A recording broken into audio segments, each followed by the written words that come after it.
Hello, welcome back to the sofa of Andy Collier-talks cricket memorabilia. Unfortunately, the weather today has scuppered any plans to go to Tilbury. Really, it's going to be far too windy to actually hear what I was going to say. So, unfortunately, that will be another couple of weeks' time, perhaps, when the weather calms down a little bit, and show you where all the ships sailed to from to Australia and other parts of the world. Should be quite an interesting afternoon's filming down there. So we'll wait for that for another couple of weeks. So I thought what I'd do is carry on the postcards theme this week with postcards on the England side and MCC side, various ones. So we're going to start with Lily White's tour, James Lily White, 1876. That's quite a nice postcard. Reproduction, but it gives you a good idea of the team there, which is quite nice. Next one is London County side, this one with W.G. Grace in the middle there. That's quite a nice postcard. Some couple of other famous players in that one, but quite a rare postcard, that one. Then we carry on to Plum Warner's side, which was the 1903 first tour to be run under the auspices of the MCC. There's a varying photographs of this team, but this is the general one with Foster and his lovely cap or hat at the back. That gives you a nice idea of that 1903 tour.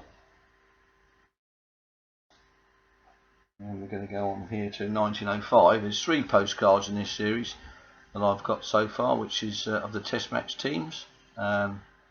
This one here, England v Australia, Headingley.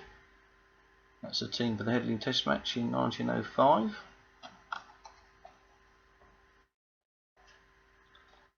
This one here is the compliments of Albert Ward. This one, which is the team at Old Trafford, and there's a with compliments of DW on there. So that's quite a nice postcard. That one.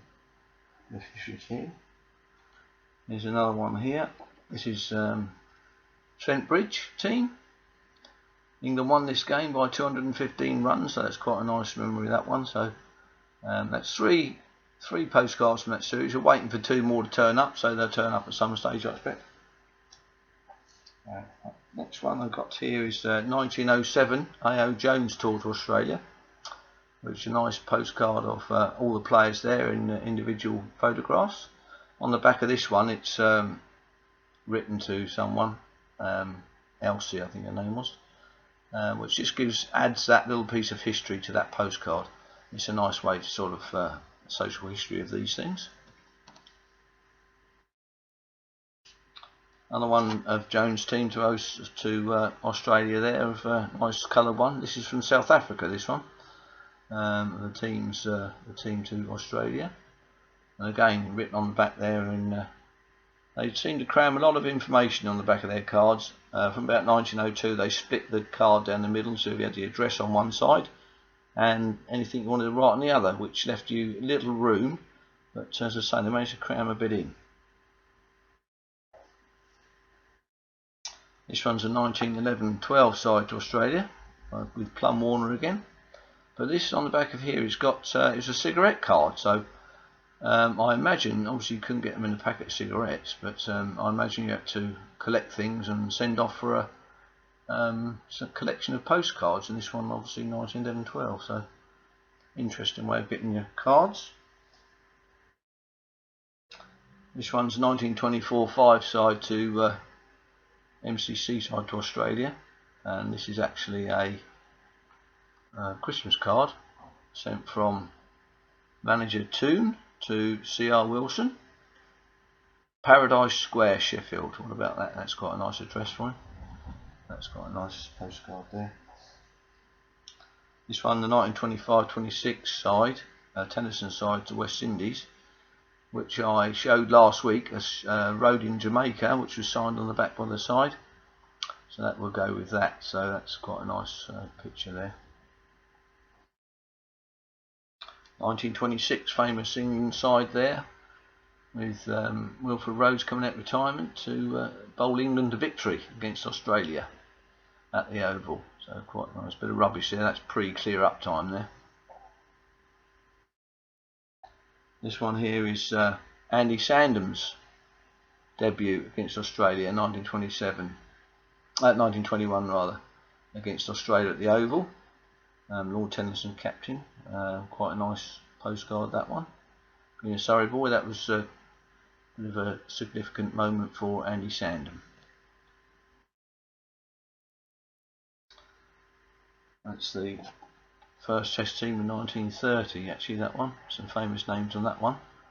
At the front we've got Larwood, Hammond, Chapman, Hobbs and Sutcliffe there. Then Hendren, White, Tilsley,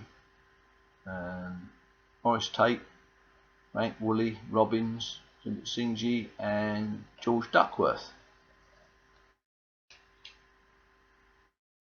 This one here is the 1907 side, England side, captained by C.B. Fry. That's quite a nice postcard there, the old boys. You've got J.N. Crawford at the back there, who's caused a bit of discussion this week with his war record and things like that, and where he played, and his feats against South Canterbury side in Australia, in New Zealand rather. This one here, good postcard here of the 1928 side that thrashed Australia in Australia.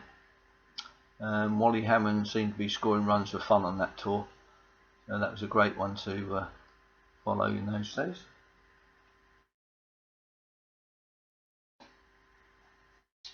There's a nice one here of C.I. Thornton's team against Australia in 1926, with Wilfred Rhodes bowling in that one, so that's you can probably make him out with his action, so, but it does actually say down the side there who it is. Quite a nice one of Scarborough.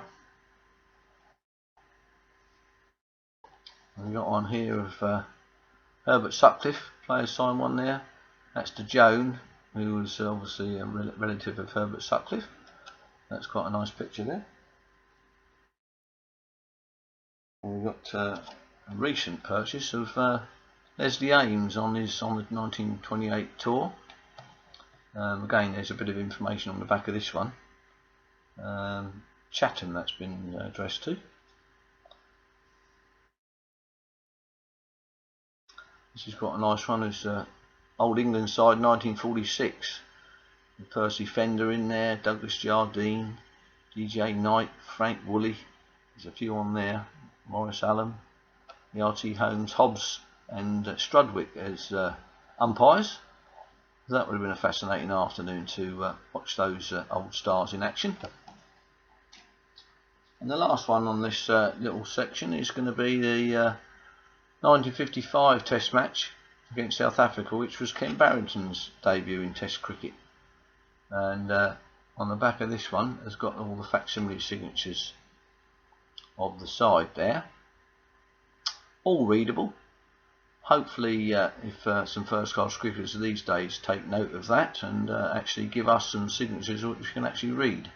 And you can imagine having that on the back of the postcard and thinking, well, there's a spider crawled across that page these days, but lovely confident signatures there. So, well, that's some of the England postcards I've got in the collection, so hopefully you've enjoyed that. There's obviously quite a few Australian ones to go through, South Africa, West Indies, all sorts of other ones to go through. So when we've got a dry day, we can, or a wet day rather, we can go through those again and hopefully ignite your passion for postcards, which, as I said before, is a great way to collect cricket memorabilia and the history of it and the social history of it. So I hope you've enjoyed that, and I'll see you on the next one.